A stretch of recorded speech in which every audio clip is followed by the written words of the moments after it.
na toilet and bath.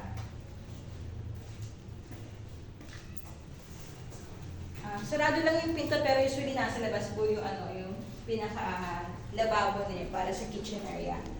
Meron pa po kasing space yan sa labas, mga 1 meter, so sakop po yan sa inyo para sa kitchen. Akit po tayo sa second floor.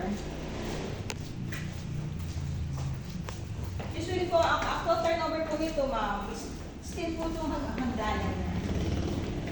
Ang floor area po nito is nasa 44 square meter, lot area of 33 square meter. Inner unit po yun. So kung inner unit, usually 33 square meter yung pinakakupan niya, yung bahay ninyo, 44 square meter. Ganito po yung actual turnover. Bare po siya, yung ceiling po niya, ganyan lang. Kayo na po bahala maglagay ng insulation. Tapos yung ganyan pong window is steel casement po siya. Hindi siya sliding window. Pero meron naman po siyang bakal. Steel casement po tawag dyan. Maximum floor area po nito is 44. So ang possible na magagawa ng bedroom dito is 3 to 2 bedrooms. Kung gusto nyo maximize, 3 bedrooms. Pero kung okay ng dalawa, pwede naman 2 bedrooms.